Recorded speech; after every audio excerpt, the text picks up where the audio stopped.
we have the integrated hydraulic cylinder.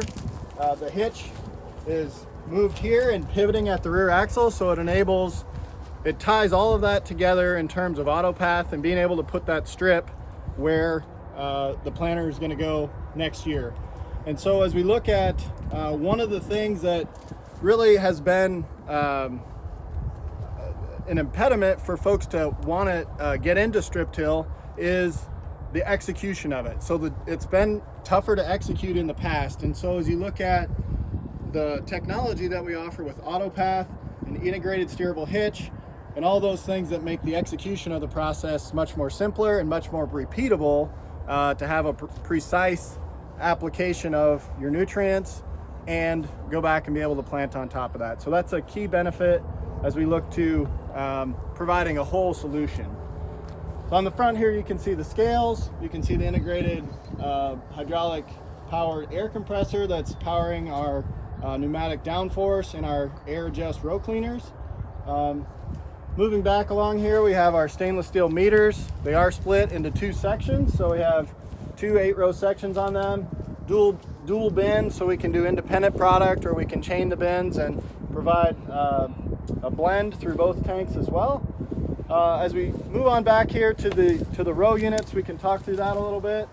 You can see based on the mud buildup on the row cleaners here, we're pushing the conditions a little bit, but we're still able to perform a nice strip and do a great job. So the objective of the row cleaners is to push that residue out of the way, thereby leaving all the residue in the field, perform the tillage, and then have that nice 8 to 10 inch strip that we're going to come back and plant on. So we have a really well received, well prepared seed bed for our young plants to get started in.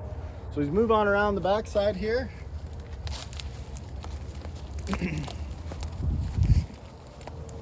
Megan touched on this a little bit in the display there.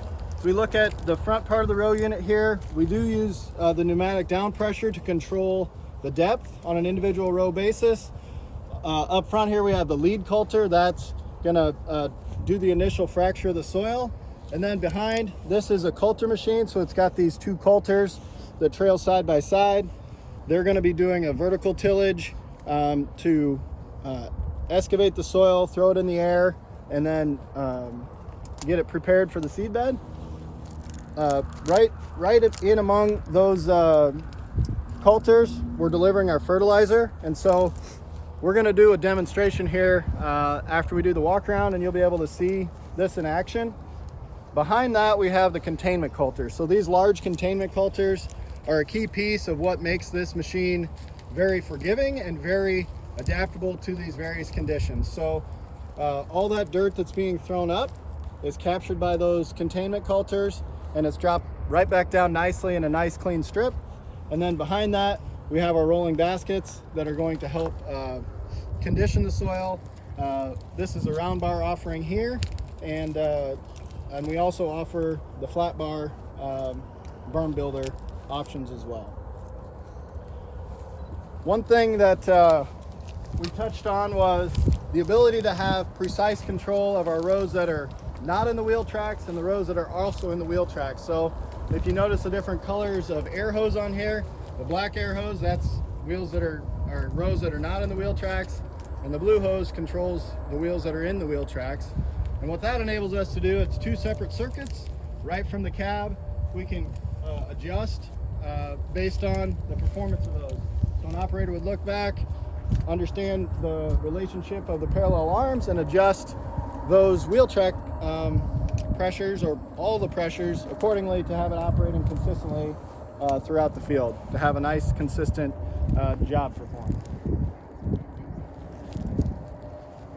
Another thing is we look at with the coulter setup, which most of the industry is running strictly shank units. We're excited about the versatility that the coulters bring us. And one of the things that we'll talk about that a little bit as we do some digging. What I wanted to touch on here is our hydraulic wing downforce. So because we are performing with a coulter more of a vertical tillage strip, we need a way to transfer that weight out to make sure that we have consistent depth across the machine. And so we have hydraulic wing downforce to transfer the weight from the center of the machine out and really leverage the mass of the machine to make sure that we're getting that consistent depth in all conditions.